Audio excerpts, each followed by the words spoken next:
You check your email because I'm not going to have access now. Oh, okay. In case it is cancelled because it is fucking raining. Brian. Anyway. All right. You ready? I'm ready. Cool. Hey, everyone. Hey. Welcome back to Fingers Crossed. That's right. Oh, yes. Before we start, why don't you subscribe? Hey. What, like a great June gift to us. Yeah. Pride Month gift. Or a gift to yourself. Treat yourself. It's free. Yeah. It's right there. You can subscribe. You can hit follow. You can like. You can leave a comment and be like, hey, guys, best gift ever. Right? Yeah. Or like share it with friends and family and That's say like, right. guys, amazing. Yeah. I love this. Or something gender-free, like, hi, friends and loved ones. I thought I'd share this with you. You know, I don't know if you've heard of this podcast, but it fucking rules. And I don't know if you've heard, but sharing is caring. That's right. And I love you, so I think you should listen to this and apply, like, pressure, but, like, subtle.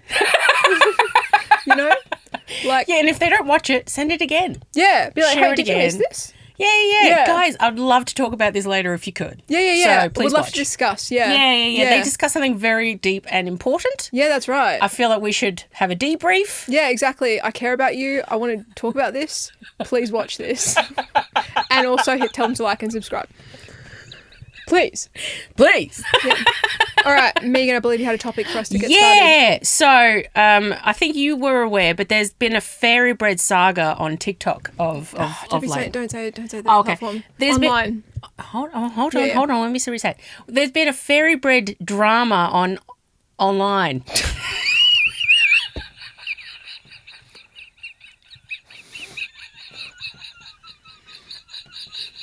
I love how I corrected you. You're like, no, I've got this.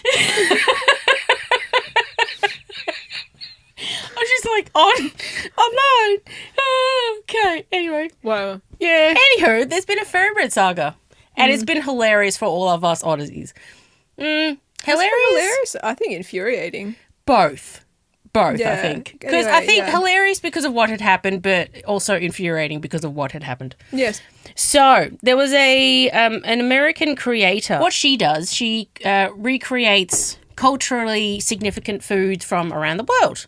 I think that's lovely. Yeah. Great. Anywho, so she tackled the very important, culturally relevant, I don't know any other words, Quintessentially Australian. fairy bread. If you're not aware, fairy bread in Australia is like a childhood classic. We Yeah. love it. Everybody has it. You know how to do it. You know how to make it. Like, Yeah, it's simple and it hits.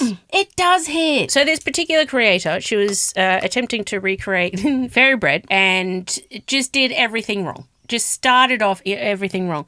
So I wrote it down so that I can actually remember. Yep. So she, first of all, used gluten-free bread, which, again, fair enough, but at the same time... First time? Yes. Oh, okay. Yes, You wrote it down, okay. I did.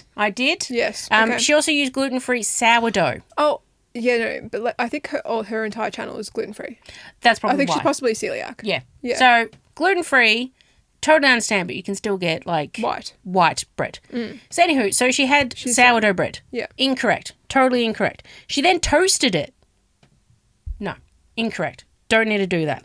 She then used sprinkles and not hundreds and thousands. Okay, so like this is controversial in the Australian. Oh, yeah. no. No, because growing up, like hundreds and thousands, obviously. But I do remember getting fairy bread that used Australian sprinkles, not like American sprinkles. I'll have to throw up a photo. Oh, they're probably like a little bit shorter. Yeah, they're shorter and smaller, thinner.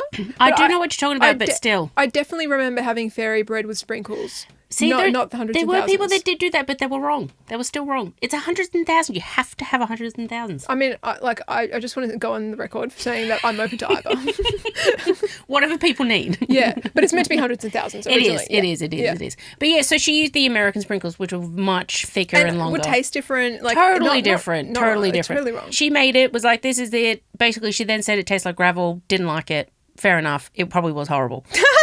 I believe her. I believe it. So obviously she got a lot of hate from it because obviously us Aussies. What the fuck are you doing? Like, I mean, you know, we're pretty laid back and whatever. When it comes to insulting... I feel like Australians get arced up. I think the easygoing thing is a facade. Whatever. So anywho, so then she made a follow-up video for it. And like reeking of venom. Oh, reeking of it. And she doubled down. And then so she got the bread. It was, again, gluten-free, so that's fine, whatever. But she did have a white bread, but it wasn't the same. You have to have, like, cheap white bread, just like you get from the supermarket. Yeah, but, yet again, she's gluten-free. I know, but I'm just sort of wondering, with, like, gluten-free bread, I wonder.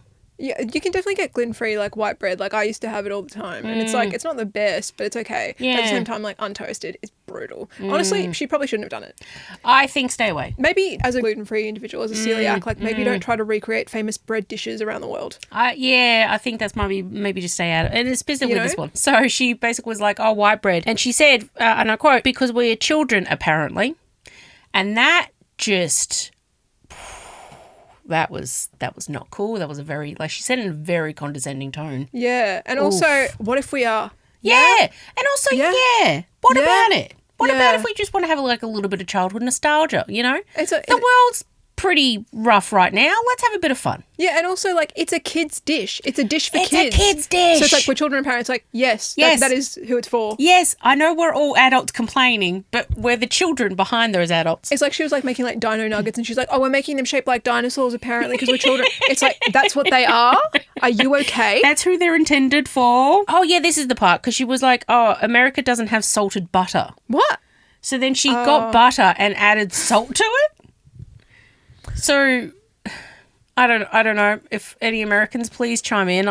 I'm certain Americans have salted butter. I'm sure that you have salted butter. Like, I was not just an Australian I don't know or the rest of the world thing. Perhaps she's new to Earth. Maybe. You know, because she doesn't seem to know how anything works. No. In her country or other countries. Yeah? Yeah, apparently. Everything's a revelation. She also then was like, oh, we're going to have it untoasted because we don't like flavour. Okay. It's more of a texture thing, but sure. That's fine, whatever. And then, so she said, basically ended it by saying that it still tastes like gravel, but the salted butter is a game changer. Okay. So,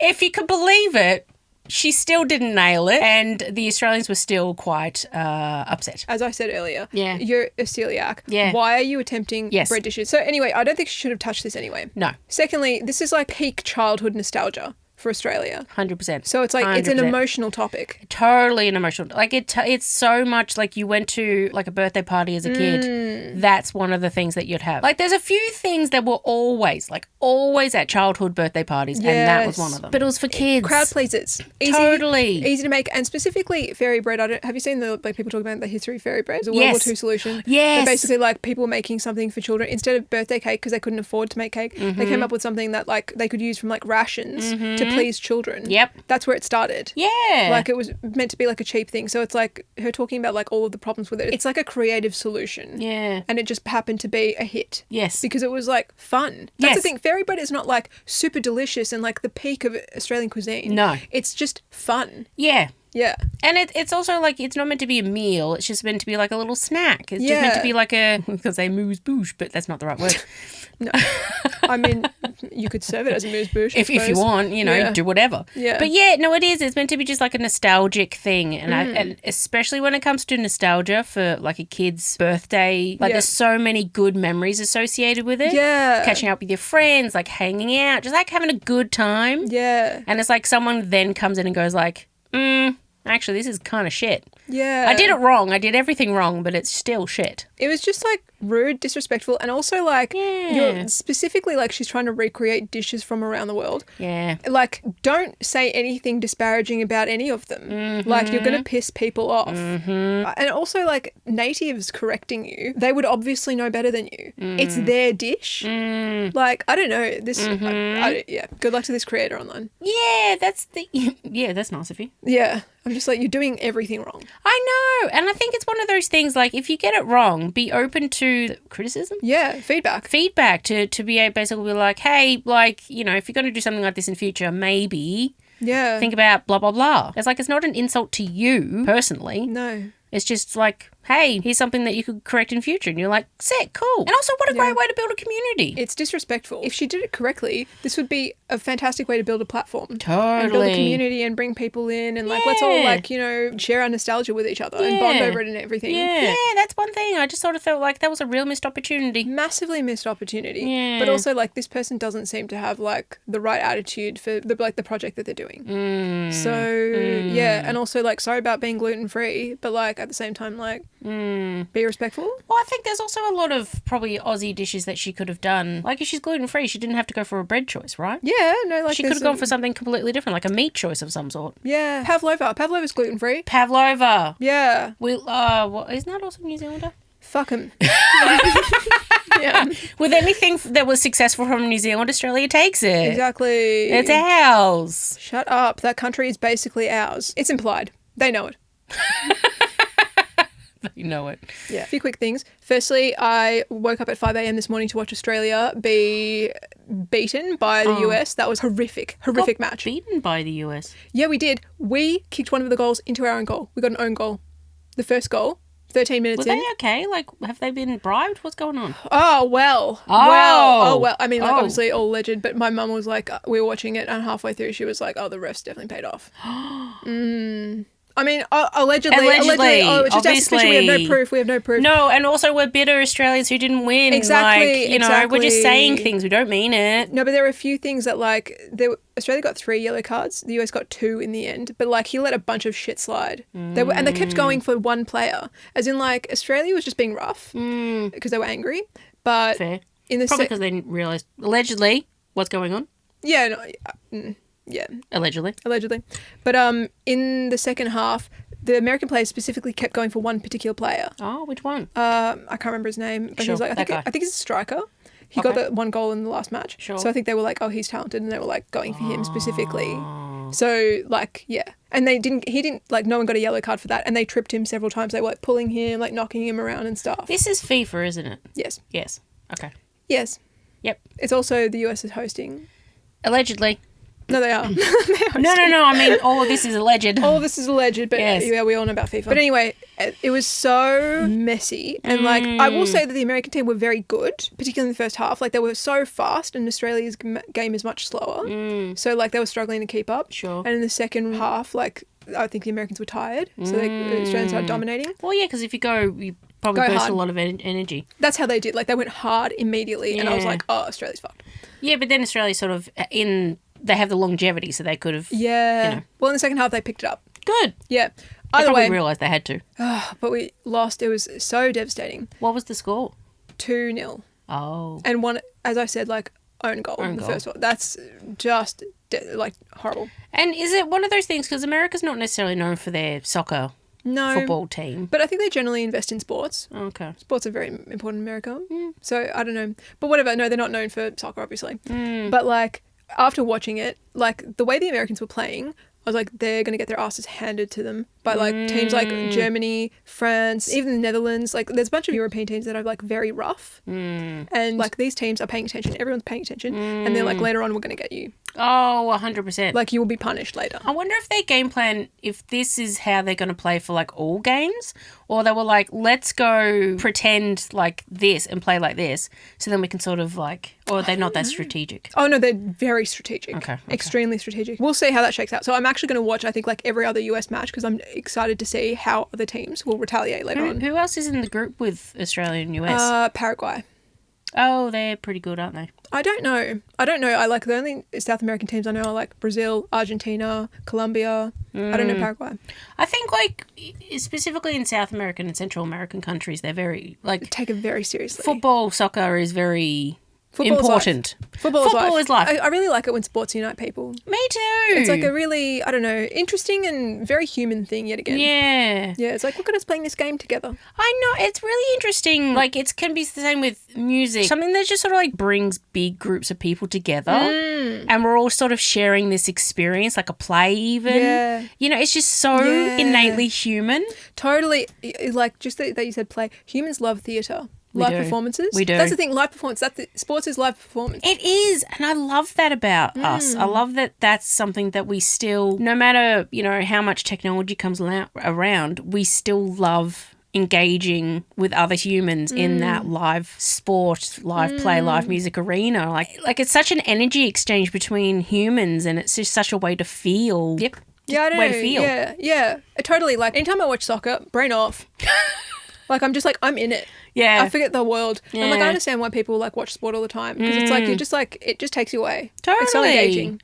Totally. I don't know. There's sometimes also people who watch sport as if, like, you know, they're the expert in it all. You know, and they're like, oh, you should have done this, this, and this, and, you know, blah, blah, blah. And it's like, it's sort of fun way to, I don't even know the right way to word it or say it, but it's just like people sort of feel Yeah, some type of way. But yeah, it's just one of those things that people just love. And I mean, I'm not necessarily the biggest sport fan, but like, you know, I can get into it. I can understand because you sort of, you feel the tension from people around you and. Totally, especially if you see it live. I think you can, if any sport live is so different. Totally. Like you can watch anything, like any sport live, you can get around because if like the crowd's into it, it pulls you in. Yes. Yeah. Totally. A couple quick things. Yep. So 3 albums I've been loving lately. Oh. Yeah. First one, Noah Khan. Loving that. Really? Yeah. Wow. I'm not a huge folk person, but I think he's very good. And it's very accessible. Like I think he's a great songwriter. Do you know Fightmaster? No. Caught on to Fightmaster because they were on like this funny like online chat show. Sure. Basically, like her whole shtick is that she invites women that she finds hot on and then like hits on them pretty much. Nice. Yeah. It's fun. Anyway, Fightmaster released an album in June. It's really fucking good. Okay. Yeah, and I was like, oh my God, like I just discovered this artist and they're like, great. What type of music?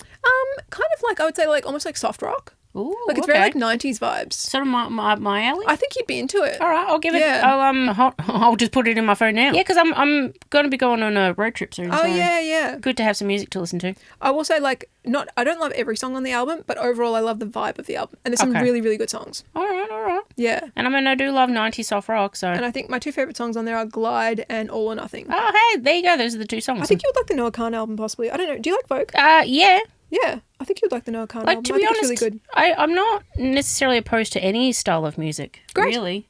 I wouldn't put down like electronic or like D&B for you or something like that. You know. Yeah, you know, there's some that I may not necessarily gravitate to all the time, but like there's occasionally songs that I like, and it's like I don't know. I think there's so many people who with music specifically who go like, I like rock and that's it, or I like R&B and that's it. I just sort of think like I like music, and if there's a song that comes along and I'm like, oh, sick, it's this genre, something completely out of the ordinary, but I like the song like. For sure. You know? For sure. Yeah, I'm happy to give everything a chance. Same thing. Is it The Great Divide? Is that the album? Yeah, Great Divide, yeah. All right, cool. Yeah, that. And then, obviously, Olivia Rodrigo released her 3rd album. Yeah? What'd you think? It's brilliant. Oh, cool. It's absolutely brilliant. Okay. And, oh, wow, she can write a heartbreak song, for sure. Oh, no. Like Am I going to cry? Maybe. Okay. She actually made it into a concept album. Is it The Cure? No, you should listen to that song. Oh, no. You would fucking love that song. Oh, no. It is so like Foo Fighters, Smashing Pumpkins vibes. All right. I'll put her From on the next. 90s. Oh, that's her best song. That's the best song she's ever written. What's it? You seem pretty sad for a girl so in love. A girl so in love. Yeah, because wasn't it that she was in a relationship with someone and that's what sort of the album was about, but then they broke up and then she had to rewrite? Yes. So the first half of the album is all love songs, and then it gets to this song, Purple. He sees everything red and she's so blue, and now everything's purple. And then the song ends sad, and then the second half of the album commences. Once they're like on the verge of breaking up, and once they do, and it's just brilliant. It is so good. She's such a good writer. Oh, okay, cool. I'll give it a listen. And she even has Robert Smith from The Cure on there. Wow, her first collab ever. Robert Smith from The Cure. I mean, brilliant. If you're going to go hard. Oh, God. It's such a good album. It's such a fucking good album. Robert Smith from The Cure. Yeah. Wow.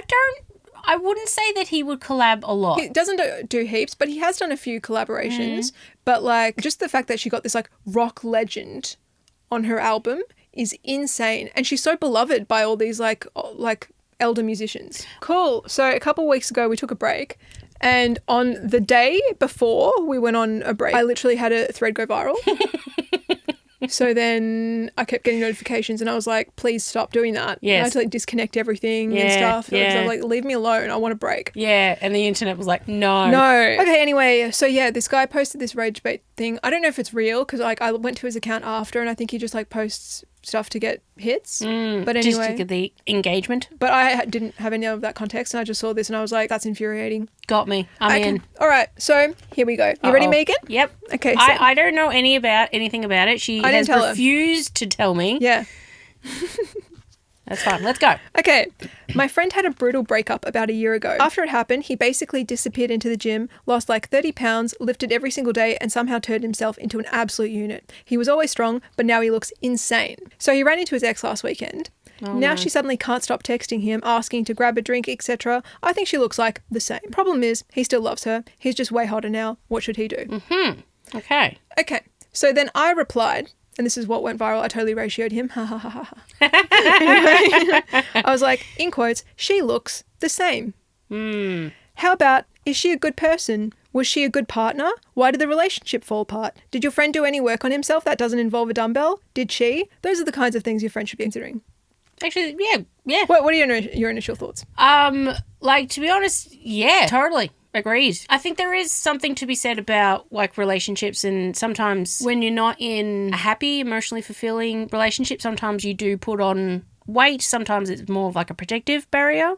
I have noticed for some people, but yeah, like, you know, afterwards you've got obviously a bit more time. Like if that's what you want to do, great. I don't think it's the be all to end all. It's one thing. Yes, like building muscle strength, that's really good for your mental health. But like you sort of said, did he do anything else? Did he reflect upon the relationship? Did he reflect upon what had happened, why it had happened, etc., etc.? Has he worked on himself? Has he done anything? Has he done anything other than just losing the weight? Well, we don't know about losing weight. He went to the gym and he bulked up. He grew, if anything.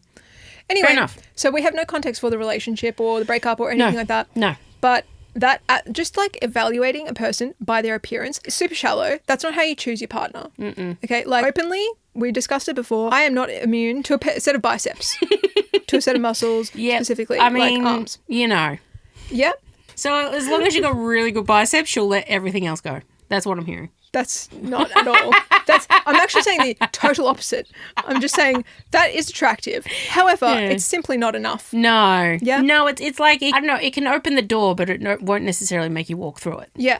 And totally. And also, like, I love the gym. I'm all for that. However, that's only one element of a person. Like, I think it can be like an incredibly healing place. You can work on yourself. It's like a good way to like regulate your nervous system. Yeah, it can be a good community, place to sort of make friends, meet people. Absolutely. There's a lot of pros. Yeah. Still, it doesn't build like self-awareness, empathy. Those are not things that you develop in a gym. No, not usually. Generally. So... No, it's not for the reason people go to the gym. No. It's like, I want to go to the gym to learn emotional maturity. No. Yes. I don't know, maybe some people come out of the gym more emotionally intelligent. Who's to say? You never know. But that's not generally what happens. No. So my next thing is mind your own fucking business. Yeah? Fair enough. If one of my friends posted something like that about me, I would be raging. Really? Yeah. No, I just mean like I'm very much like a live and let live kind of person. Like it's not my business. I can have an opinion. That's fine. You can have opinions about your friends' lives and everything. Sort of like face to face.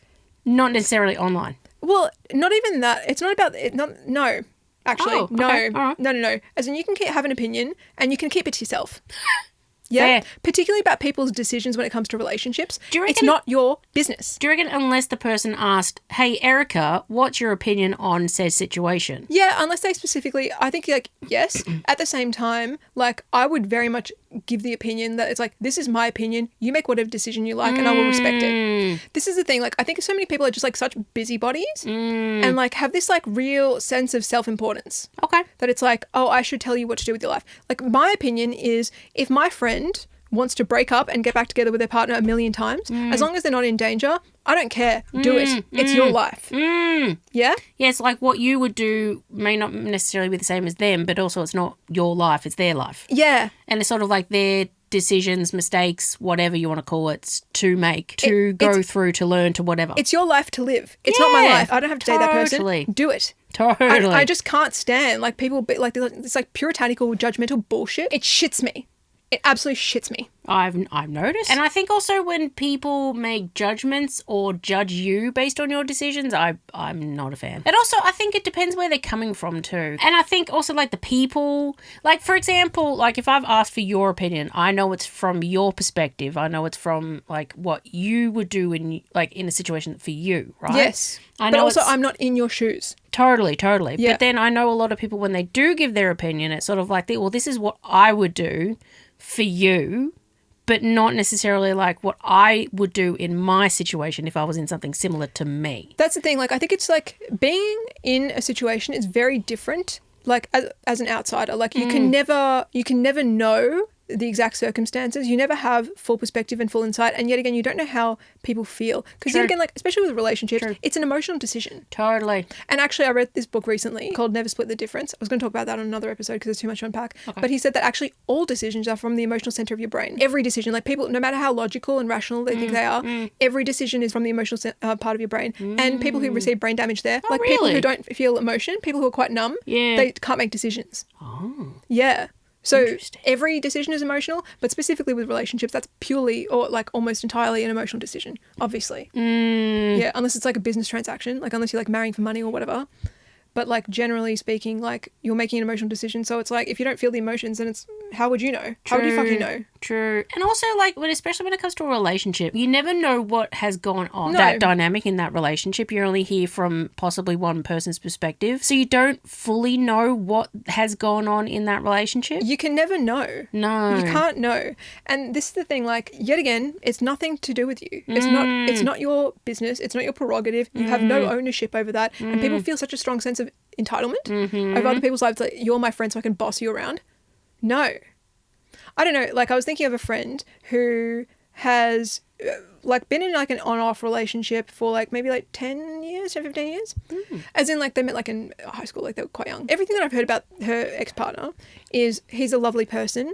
It's good. Great partner, everything. Love that. Unfortunately, he just had like a bunch of tragic things happen in his life in quick succession and it really threw him off the rails. Poor guy.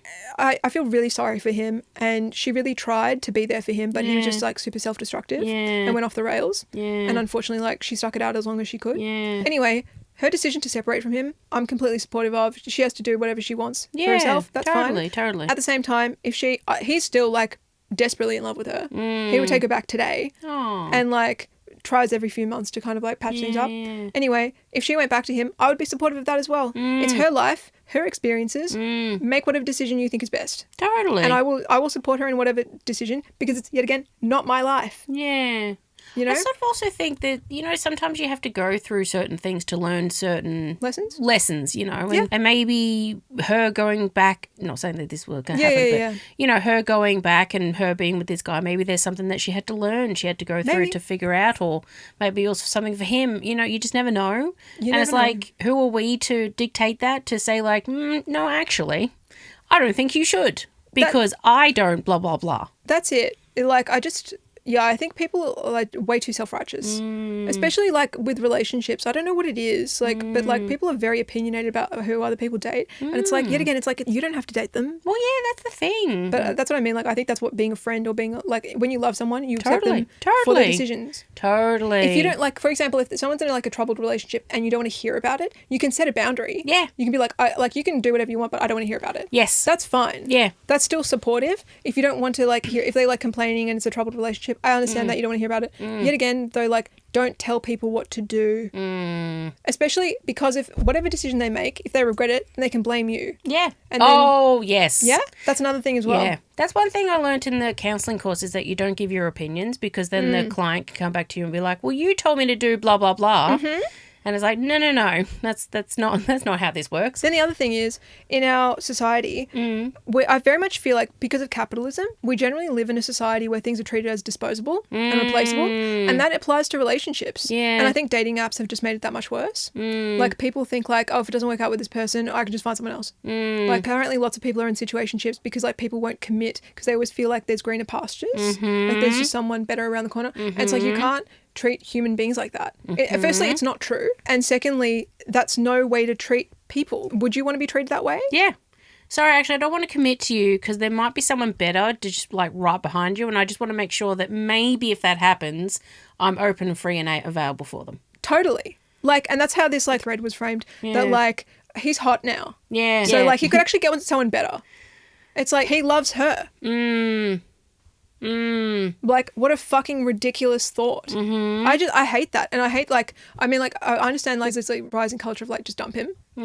I get it because like women have been in like terrible relationships for a long time. Totally. At the same time, like that is not always the solution to everything. Like the solution is not just abandon. Sometimes I mean, it's obviously repair. if they're abusive or, you know, things like that. If obviously. they're being harmed. Obviously. But if it's sure. sort of a guy acting upon his triggers and traumas, not necessarily understanding the full gravity of what he's doing, I think there's time that you can repair it. You can sort of work through it and communicate with each other. Totally. And also the other thing I was going to say is often when I see people breaking up and getting back together, those people are not necessarily wrong for each other. In fact, if anything, they're probably right for each other. Like they have this like unbreakable bond. However, they probably lack relational skills. And that's the thing, like they're breaking up because they don't know how to have like difficult conversations. Yep. They don't know how to approach things. They don't know how to bring up their needs. So they wait until they explode and it becomes a rupture, etc. Totally. You know? So it's like, it's not often like a bad match. It's like you lack skills to maintain this. Yeah. I definitely would agree and test to that, especially when I was younger. Just not having dealt with my traumas and stuff like that, and how, you know, someone would do something and their intention may have been completely innocent, yes, thank you. Whereas I was like, whoa, that just triggered a trauma that I have, and now I'm going to respond from that trauma and that trigger, and, you know, it totally out of proportion. But if I understood like, oh, actually I'm feeling triggered right now, I'm going to sit and talk with my partner and be like, hey, what you did or how you said or whatever it was, you know, just to sort of like talk it through. Yeah. And then, you know, you can understand like, oh, okay, blah, blah, blah, you know. Like, that was not my intention. Blah, blah, that blah, wasn't blah. my intention, no. And I think that's one thing. Understanding the context and the intention behind what people are saying and doing. One thing, for example, like a lot of therapists talk about is that when you approach a topic or approach a problem, you should treat it like, I feel this way. You should never make it about the other person. And the other thing is like it's you guys totally as a team against the problem, because that's what it is. Yet again, from that book, Never Split the Difference, about negotiation, it's like you should always treat the problem like it's external to you. Yeah. The problem needs to just be solved. Yes. So you've got to find a solution for it. Yeah, and totally. externalize it. Totally. And a lot of people don't know how to do that. Yeah. Or aren't taught that. I agree with what you're saying, because it's sort of like it's like when that trigger does come along, it's almost like it is you and you are it, so it's sort of linked and tied. When it's like sort of saying you have to sort of almost remove yourself from it. Yeah. It's like it's an external thing. It's not. It's just like a response. It's not necessarily you as a person. Totally. Also, I find it really interesting that you frame everything as trauma. Yeah, that's sort of how I obviously think about relationships. I suppose so, because I just mean like there can be issues come up that have nothing to do with your trauma. Possibly. You know, like it can just be like an issue in the moment. Maybe. You know? Like what's an example could you think of? But like let's say you had a partner that had their parents come stay and they overstayed their welcome and they just kept staying. You know? Like, yeah, how is that trauma related? I mean, are we Carry on. Okay. No, I'm just sort of thinking like the good point. I think maybe if I've spoken to the partner and said like, hey, you know, blah, blah, blah. But the way I'm sort of thinking that it could be trauma related is that maybe it was like me trying to set a boundary and then that wasn't not enforced, what is it? Like I've said the boundary and then they've allowed the parent violated and then the parents have overstayed and I've sort of said to the partner like blah, blah, blah. And so then I feel like this is a way like how can we get it like trauma related? Like let me get in. You know, I'm just sort of thinking like, oh, okay, that's maybe as a kid, you know, I would try to set a boundary, but then that was always overstepped.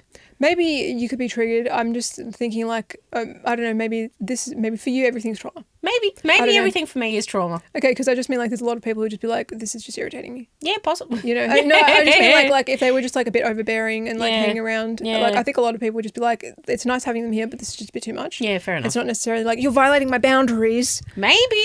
I'm in this situation. I was thinking like you haven't set a boundary yet. Oh, okay. Well, Yeah, then I will, and then if it gets overstepped, then Yeah, and you just go to worst case. It's like I'm thinking like you haven't even had that conversation yet. It's like they just like overstayed, and it's like it's all fine, and then it's like I've just gone to trauma. I'm like, no. It's like, oh, this always happens to me. No one ever listens to me. God, exactly. Respect my boundaries, guys. Like, please. The boundaries that I haven't set God. yet. Why Yeah, haven't exactly. you go like Why don't you already respected know it? Yeah. Yeah, I don't know. I just honestly think like relationships, I'm already at the worst case scenario. That's it. It's already gone off the rails. It's already gone off the rails. Like if I'm Right. bringing it, like something to your attention, it's already gone. Yeah.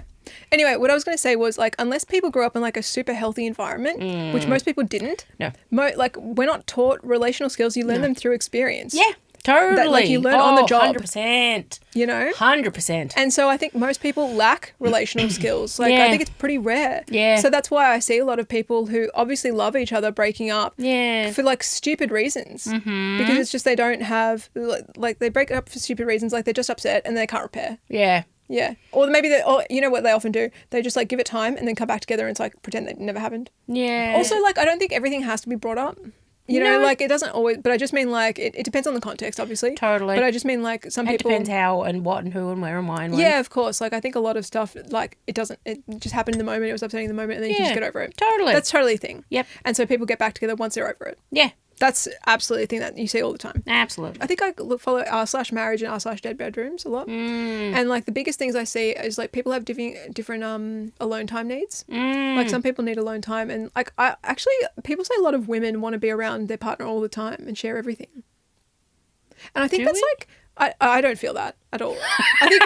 I feel like we're bad You're examples. like minimal exposure, please. Well, it's not even that. I think it's more like anxious attachers. Women who are anxiously attached. Oh, I can totally understand from And that apparently perspective. most women are anxiously attached, which I don't get because I'm definitely not. So I don't understand. But, like, I definitely had friends when I was younger in my 20s who were very anxiously attached and they tried to introduce me into that. And I was like, why do you guys want to hang out this much? Like, I was, like, known for the one who would, like, go off and be by myself. Like, I was like, I'm done. But they would just carry on hanging out. Like, I remember going to, like, parties, then we would sleep at the person's house, then we wake up, then we're having breakfast together apparently, and then they would go shopping and they want to go have lunch and I'm like, I'm going home. Like, I'm done. That's enough people time for me. Thanks. Yeah. There's people who just, like, want to spend every second with their partner. Like, breakfast is fine sometimes, but, like, Yeah. especially when you're hungover, it's like, I just want to go home and be by myself. Oh, totally. Totally, as if I've done it. Yeah. Like, yeah, totally being hungover. Like, oh, God. God. Yeah, you're just tired.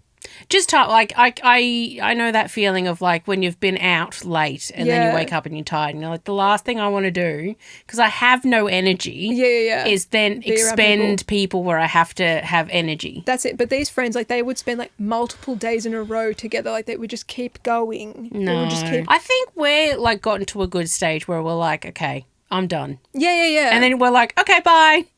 Totally. You know? Yeah. Almost like an Irish exit, except we actually say goodbye. So not at all. So no. Yeah. No, almost. As in, I think we just, like, respect each other's boundaries. Yeah, I'll be like, I'm just going to the bathroom and I just leave. I crawl out the window. Megan, are you dead? Crawl out the window. You're fucking kidding. Anyway, apparently, like, women are like that. Like, basically, I saw this video of this woman talking about how her partner had gone on holiday, on, like, a boys' holiday, and she was, like, trying to regulate her nervous system because she hadn't heard from him in 18 hours. Yeah. I get that, but she was like, she asked for him to, like, keep her updated or something. Yeah. And I was like, a check-in is fine. Like, I would want to know, like, you're safe, you arrived safely and stuff like Yeah. that. But it's like, you're on holiday, go be on holiday. Yeah. I don't need to, like, I think, like, women, these women that I'm referring to, I think they'd be the ones who would be like, take a photo of their breakfast, send a photo, lunch, now we're doing this. I kind of would, like, be updating them live the whole time. Yes. That's kind of what they're anticipating. Yes. Whilst I would never, ever want that or expect that. I'm just sort of thinking when I've talked with friends and stuff, I'm specifically talking about friendships, but like, you know, if I message you and then if you don't respond for a couple hours, I'm like, she's probably busy doing stuff, like Having a life. You know, she'll respond when she can. Yeah. And I just sort of think like if it's been 24 hours, I'm like, oh, okay, like I hope That's they're weird. okay, but Yeah. like, Yeah. you know, I'll just sort of maybe be like, hey, just checking it. But most of the time, you've forgotten to press send or something. That's it. You know. I've replied in my head.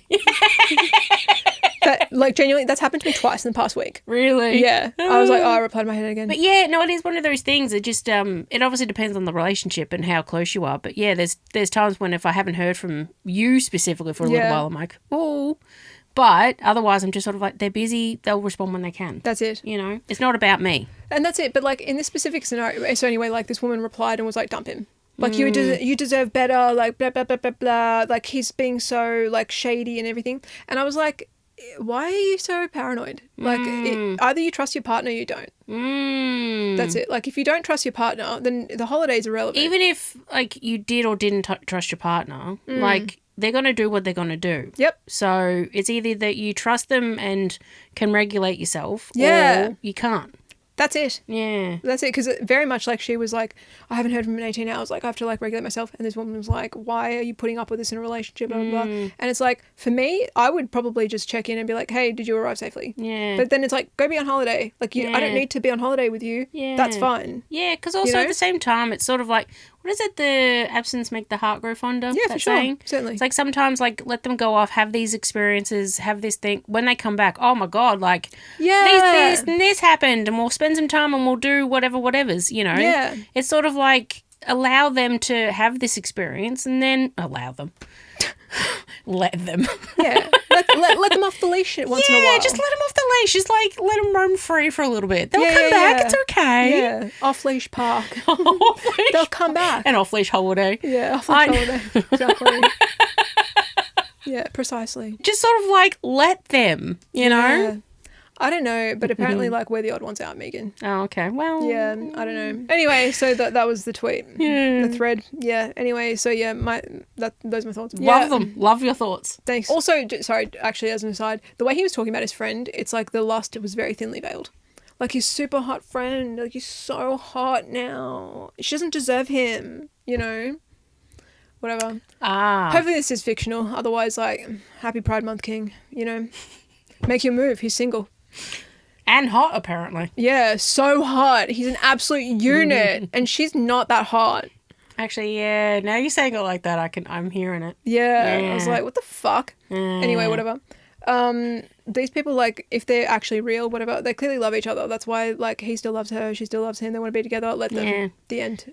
Yeah. Unfortunately, love isn't rational all the time. No, and it's also extremely, extremely powerful. It's way more powerful than any kind of logical reason in your brain. Yep. But you can't logic your way into loving someone. Yep. You can't logic your way out of loving someone. Yep.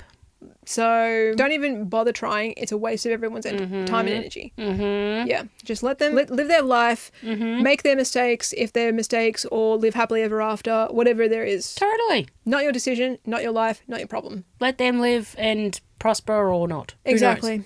Exactly. All right. Okay. We're going to do some hot takes. Yeah. Okay. Well, my first one was that politicians should be age limited to 70. That's not a hot take.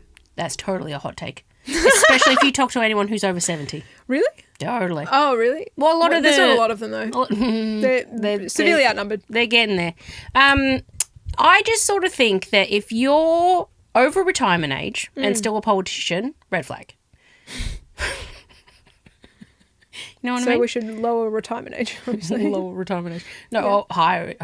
Raise it? Raise it? Thank you. Higher it. What am I talking about? Anyway, or I think because like the average age for Australians to earn a life is 80 something, 80 whatever. And I just sort of think like if you've got like 10-ish less than 10-ish, less than 20 age before that, maybe think about doing something else. Go off. Retire. Go have fun. That's it. Well, have a good time. Here's the thing. Like, if you are that age, you're so far into your life that you're not going to experience possible negative consequences of your decisions. 100%. That's another very good point I was going to bring up. You're too busy talking about retirement. Like, go have fun. Yeah, go travel. Go to Europe. Off. Yes. Who needs power? It's fine. Spend that money you've got. Yeah, sure. Anyway, I don't feel like that's a hot take. Who's like out here advocating for the elderly? We'll find out. Yeah? Maybe 80-year-olds. Yeah, I was going to say hit anyone. that like button. I was going to say anyone in our audience. Anyone? Yeah, if you are over 70 and you have an opinion, please share it. And we'll go ahead and delete that comment. Just kidding. She's not. No. What's yours? My hot take is I feel like we should bring back phone calls. Yeah. I know I'm going to get a lot of pushback from the neurodivergent community. Hi, that's me. Yeah. I will represent you, don't worry. Okay. What do you mean? So basically, I remember growing up in the 90s, particularly we had landlines. Oh, are you talking about like landline phone calls? Ideally. Oh, then totally. You should have led with that. Okay. What are you talking about? I feel like we should bring back landlines and I feel like we should bring back phone calls. I also think, you know how when we have phone calls and stuff and it shows who's calling? Get rid of that. Let's be a surprise. Because if I know who's calling and I don't want to talk to them, I won't pick up. you know? Yeah, whilst it was always a surprise. Always a surprise. And you're like, about oh, that. no. That's a good point. Yeah, and then they brought it in, so you had to memorize people's phone numbers. True. Although you did have speed dial and stuff. True. Yeah. I do remember programming. I don't know how many people I was calling, but... I was a serial caller. I was on the phone every night, pretty much. This is like a callback to one of the old ones where you called, like, what was it, some sort of a car company or something? Oh, yeah, okay, yeah. Me and the phone, we go way back. You and fax machines. Yeah. No, but like, I just remember spending so much... Okay, stop, Megan. Anyway. Sorry, like, it's just the best story you've ever told. All right. Anyway, so yeah, as a Phone kid, calls. I remember spending a lot of the time on the phone just because, like, sometimes you don't necessarily want to go see people. It's like you just want to have, like, a quick catch up, like, you know, and just, like, see what's going on. Yes. Have a bit of a chat. Yeah. And it was just, like, so fun. Yeah. And not so serious. I also liked it back in the day when handsets came in too, and you could actually, like, go to your room or something like that. You didn't have to actually, you know. Yeah, but the thing with landline that people won't understand unless you've spoken on a landline is that there was no delay. Whilst on mobile phones, there's always a slight delay. So it was just like, it's like when you spoke to people, it's like you were in the same room. That's how it felt. Yeah. Yeah. So, like, that was so nice. I think that's one of the reasons why I don't really particularly love phone calls now on mobiles, just because there is a delay. But on landlines, there's no delay. It's like it's like you're hanging out with the person, but you're not. Yeah, it's like they're there but not in person. Yeah, totally. And, like, I love a FaceTime and everything. Apparently you don't. No, like, I do. I don't know. No. Okay. But I mean, I'll do it. Yeah. Obviously. I love FaceTimes. But at the same time, like, there's something about a phone call. I just feel like that's like I hate texting. I'm not a big texter. So, like, I would rather... Well aware of that one. Yeah. So I would rather talk on the phone. Yeah, I understand, like, texting is convenient. But at the same time, like, phone call is just, like, so instant and it's just, like, done. That's why I just send a lot of voice memos to, like, people always copy my voice memos. Actually, yeah, that's true. Yeah. Yeah, because I'm like, I just can't be bothered typing this out. I would rather just talk to a person. So, yeah, I'm all for phone calls. And I know, like, autistic people are going to be like, please no. But also, like, guys, were you around in the 90s? Because that was a time. 90s and 2000s, phone calls. Actually, one thing I think that really helped possibly my neurodivergence as a kid was that if I called someone... Say I was, like, calling for you. Your mum answered. I'll be like, oh, hi, Erica's mum. Yeah. Can I speak with Erica? And she'd be like, oh, yeah, no worries. Like, how are you? It's like, yeah, like, good, thank you, blah, blah. You know, you had to have that engagement, even if you didn't necessarily want to. Yeah. But it was, you know, it wasn't obviously your mother specifically. It was just, you know, adult. Yeah. Well, I don't want to talk to an adult. Generally but, yeah, parent. you know, you just want to talk to your friend. So you sort of, like, you had to get used to it. You didn't really have an option. Whereas now I could just call you alone. Yeah, true. Some like forced social skills there. Yeah, it sort of like forced you a little bit. Yeah, and I feel like sometimes neurodivergent people, like, we need a little bit of push. Yes. Oh, like, even if you wanted to order takeaway or something like that, if you wanted to order pizza, you had to call up. You had to go in and get it. Yeah, there are so many people, like,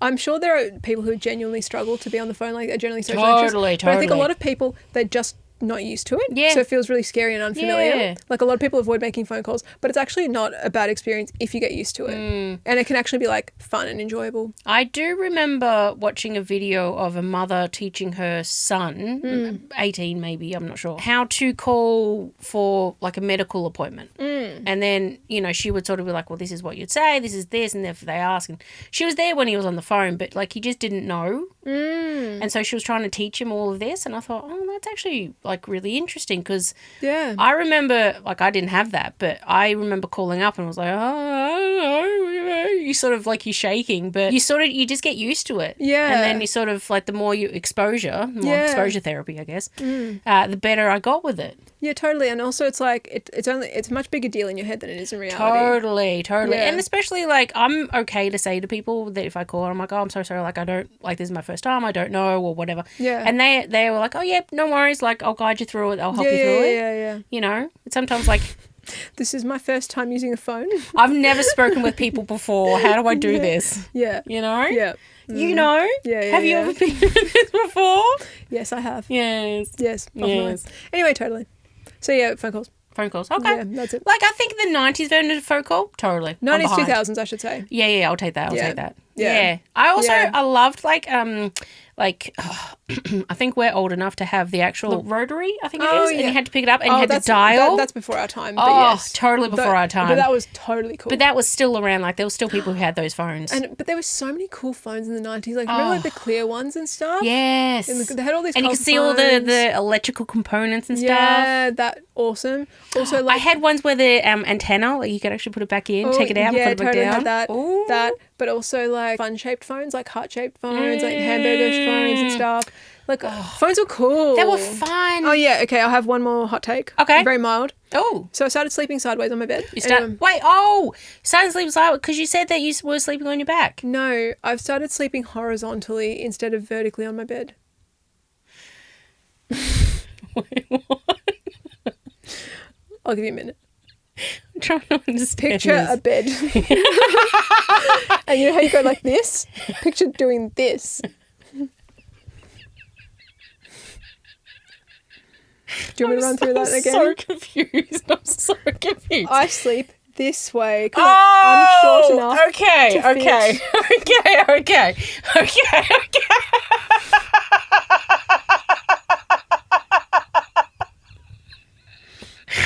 my head, it was like vertically, horizontally, and I was like, "What do you mean?" I started sleeping standing up like a horse. I've started. You know how you sleep like a horse? Yeah, I've cut that out. Yeah. You know how you've done that? Yeah. Oh God, that's why I was so confused. I was like, "What are you talking about?" No. Jesus. Okay. Okay, I'm on board. Great. I'm on board. Yeah. So. Okay. You're not. You've caught up, but you're still catching up. Oh God, it's so funny. I know, like, you said what you said and it made sense in your head, but the way I received it, you're just like, why are you staying up in your bed? Why are you being a horse? What are you doing? Yeah. Anyway, so one morning or one night or whatever, I woke up and I was like sleeping horizontally, like in the opposite direction. Sure. And I was like, oh, that's fun. Oh, okay, cool. So I just kept doing it, and I'm like. And she's walked out. Yeah, because I mean, like, I'm short enough that I can fit horizontally. Obviously, I understand that's, you know, I don't want to be ableist, but, like, obviously that's not an option for everyone. Tall girl problems. Yeah. Or tall people problems. Yeah, tall people discrimination. Yeah. Yeah, the one time they're discriminated against. Yeah. Well, anyway, yeah, I've started doing that, and it's like, it just changes things up. And it's like, I feel like it's important to have... It's like spicy. Spicy. It's like, I think it's important to add whimsy to your life. A sense of whimsy. Totally. I've had on a particular platform that I won't name, I've had a lot of things like add more whimsy to your life. And so it shows you ways that you could do that. And I was like, oh, totally. Yeah, but it's like, just do something out of the ordinary. Totally. I think it's important. I agree. Just change it up. Totally, because I think it just sort of like shifts something within you. It just sort of like... You know, it just, I don't know. Something, and it's like... shakes you up a little bit. Especially something that, like, there's no harm, no foul. No, and it's so innocent too. Yeah, totally. Like, there's nothing. It's just something that you're used to doing one particular way, and then you change it, and you're like, what's this about? And it's like, try it. I mean, there's also, like, my autistic brain is like, what do you mean something different? Yeah. What? Like, I'm trying to, like, brush my teeth with my left hand. Oh. Apparently that's good for your brain. How's that going? I forget most of the time. Oh, yeah, I tried. But I'm so, for some reason, uncoordinated. I just don't know how to do it. Well, that's why it's probably more important. Like, the harder it is, the more important it is. I have actually noticed that I'm trying to use my left hand a little bit more than my right. Okay. Yeah. Cool. But not for teeth brushing. Yeah, well, I guess it's just like an easy, like quite a simple way that you can like do something good for your brain. But it's also like change it up. Yeah. You know? Something whimsical and fun. Yeah, exactly. I think that's a great idea, actually. That's my hot take. Yep. Yeah, no, I don't think I can because I don't think I would fit. Yes. But I support you in this endeavour. Thank you. It's the one benefit of you being a little bit shorter. That's right. So. One day you'll be able to afford a bed that's bigger. Totally. Like a Super King, or like get a custom... People, you know, like celebrities get like custom beds made in like crazy sizes. I reckon I could get a king. I could fit sideways on a king. Okay. Yeah. All right. Well, maybe then one day. One day. Actually, what's your opinion on separate bedrooms as a couple? Even a married or really long together time couple? I don't know. I think it really depends on the circumstances. Okay.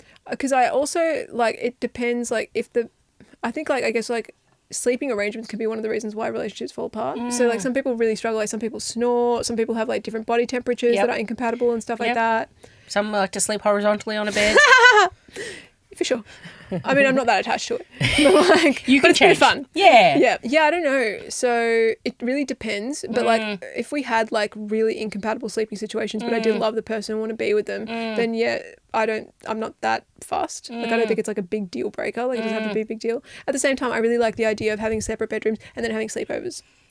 Well, the reason I ask is because I remember Raven, I think it's Simone. Yeah, Raven, Simone. Yeah. So her and her wife apparently have separate bedrooms. Okay. And they've like decorated it differently because obviously got different styles. And they sort of, that's one thing that they said. It sort of feels like we're having like a little bit of a sleepover and it's like a special occasion. I think because one of them snores or has like sleep issues. Yeah. So there was a reason for it. I mean, Yeah. not that you need one if that's what you want in your relationship, but like I sort of think like if someone's like a light sleeper, someone snores, or someone has like different hours that they work or something like that, like it makes sense because like sleep is so important and vital to your 100%. well, one, just your overall well-being is just so important. And like if you've ever had a night where you didn't sleep well, like that affects you for the rest of the day. So I just sort of think like if that's what works for your relationship, go for it. Yeah. I think if anything it could probably strengthen your relationship because like you're rested, Yeah, 100%. you know. Yeah, I guess like the thing is like if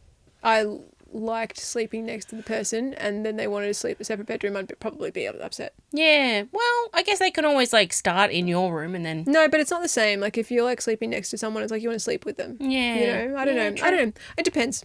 yeah. I'm open to the idea, but it's not my preference. Okay. So yeah, Tom Holland on what's it? Oh yeah, the lip sync battle. Lip sync battle. Yeah. So he was on Amy Poehler's podcast recently and spoke about it and how it's like Yeah. he's most recognised for more so than his movies and stuff. Yeah, which I think is great to be honest because it's such sure. a cultural Moment. Yeah. It was such a cultural moment. Yeah, and obviously it's got longevity because it's been I don't know what 10 about something 10 years. Yeah, and it's still going. People are still talking about it. Yep. Anyway, what I was going to say was obviously like it was great. Great performance, obviously. Yeah, amazing dancer. Totally. Super talented performer, super talented dancer. And he gave it his all. But what I find so interesting about it is that is so significant to so many women because it's a man being openly feminine. Yep. It's like, and he's owning it. Feminine and masculine. Yes. Like he's so visibly masculine. Yes. Like great arms. Yeah. I mean, talking a throwback to the biceps. Yeah. Great arms. And like he looks visibly masculine. Yeah. However, he's displaying himself as feminine. He's dressed in a feminine way. Yep. And so many women are so attracted to him in that moment. Like, I don't know if guys realize like how many women are like, that's hot. Yeah, that's the female gaze. That's the female gaze. And that's like, what was it about that was so attractive? Because it's like, I don't find Tom Holland attractive, but in that performance, I'm like, oh, I 100% get why people find him attractive. Zendaya, smart choice. Excellent choice. Happy, congratulations on marriage. But, Allegedly. No, they came out. Oh, did they come? Yeah, Okay, cool. Tom has come out in Esquire. Come out. Tom has spoken about it and said, yes, they they're are. married. Great. Perfect. Yeah, Happy so for them. congratulations. But yeah, no, I'm just sort of wondering. There's something when a physically appearing or presenting masculine man does something that's a little bit more feminine, but owns it, is confident in it, and I wonder if that's a part of it, because it's just sort of like. Yeah, I wonder, like, is it the femininity that is attractive, or is it a man being okay with displaying femininity? I think it's that one. It's that? It's that one. Yeah. I mean, personally, from my perspective, that would be what it There's a would girl I be. follow online who basically said that, like, she finds masks attractive. As in, like, yeah, she's like, but doesn't everyone? And I was like, I don't. Like, as in, like, you know, like women who are very masculine presenting. Yeah. Yeah, as in, like, doesn't everyone find that attractive? But I think a lot of women do. I think a lot of women are just attracted to masculinity and they don't necessarily need it in a man. Yeah. Yeah. Yeah, I would agree with that. Like, remember we used to go to a bar ages ago? No, there was this guy, I can't remember his name, but I remember he had a crush on him. She got angry when he started dating. You don't remember that? Oh, that was fucking meltdown. I think I remember getting upset, but like I was like, "What? Why are you getting upset?" Okay, whatever. Let's Anyway. get into this. I found him hot, and then one time for Halloween, he came dressed as Sailor Moon, Oh, and I was like, that's so hot. Like, hot guy dressed as girl, 10 times hotter. But maybe it is like just a man being comfortable with his masculinity and being able to display femininity that's so Yeah. attractive. I personally would go with that. I think there's something about confidence specifically that I find really attractive. I think a lot of people do, but I want to unpack that in a sec. Okay. Carry on. Fair enough.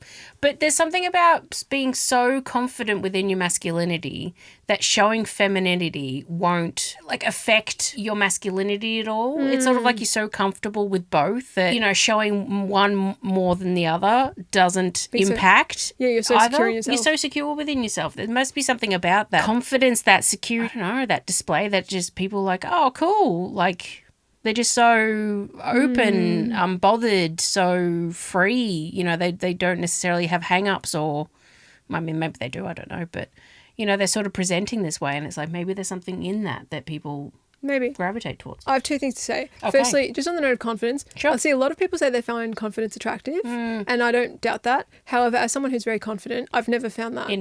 In men being attracted to your confidence? No. Oh, no. Lots of people are attracted to my confidence. Oh, okay. Yeah, for sure. It definitely gets me attention. Sure. I think I've definitely noticed that if I'm confident, people are like, oh. Yeah. Like, it definitely gets people's Like, attention. whoa, what's going on here? Totally. Confident woman. But I think as a confident person, I think people who are less confident in themselves are drawn to that. I think if you're confident, it doesn't do anything for you. Wait, say that again? As in, like, if you're secure in yourself and you see someone who's openly secure in themselves, it doesn't do anything for me. But I think if you're insecure, it's attractive because it's like, oh, I want to be like that. Oh. I think people are drawn to that. So do you reckon the people that were finding, in this case, Tom Holland attractive because of the maybe the confidence that he was displaying, was that he was presenting something that they don't have? Yeah. Oh. I think a lot of people are drawn to things in partners that they aspire to in themselves. Yeah. You know, which I get. I get that. I find that inspiring. Yeah. Like, totally. Actually, yeah, I definitely have things like that in people. Yeah. Like, I'm someone who's like very like chaotic and all over the place. So I'm very much attracted to people who are quite disciplined. You? What? No, never. Shut up. And whilst I find people who are very like type A and regimented and stuff like that, I'm generally drawn to those people. I find that attractive because it's like it's traits that I sort of like find inspiring. I don't necessarily like want it within myself, but it inspires me. It's almost like a balance. It's balance, yeah. Yeah, so I definitely get that. So that's what I mean. Like when people talk about like, I'm very rarely attracted to performers. Very rarely attracted to performers. Actually, that's true. You have mentioned that a few times. Yeah, like a lot of people, I think, find celebrities and performers and stuff like that so attractive because they're so confident and so like this visible display. While someone who is a performer, it doesn't do anything for me at all.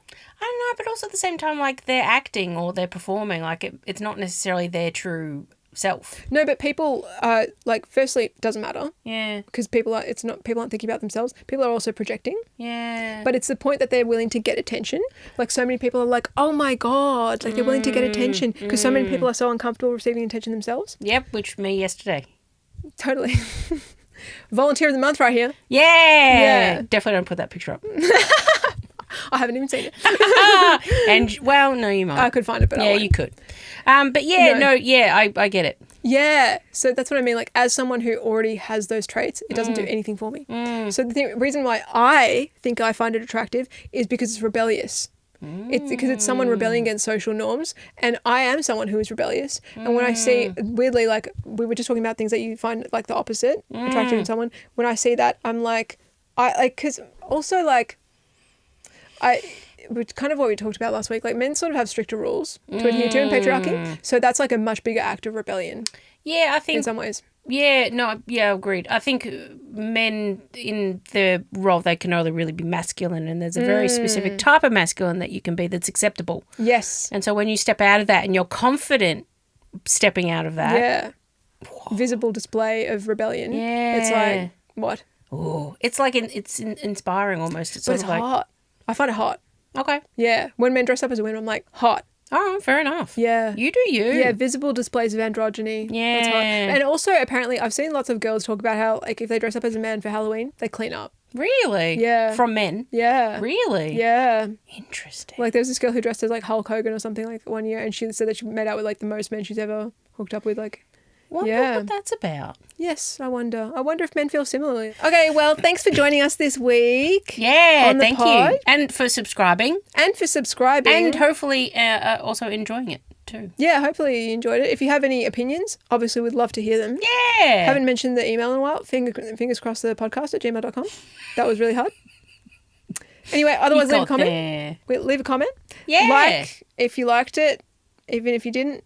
Please. We still appreciate the support. And we're not beyond begging. Yeah. Depends. Depends on what's involved. Yeah. Yeah. What do we get out of it? Yeah. How much are we talking? How much does it benefit us? Yeah, if you haven't done that, we'd appreciate it. Next week, we've got a bunch of topics because we just have an endless amount of shit to talk about. Like, I had some stuff to talk about, didn't get to it. Would have taken too long. Next week. Sorry. That sounds like us. Yep. Yeah. That's it. We're very good at, I was going to say talking. Good thing we have a podcast. Open to debate. Yeah. Okay, cool. Well, we'll see you next week. Bye. Miss you. Love you.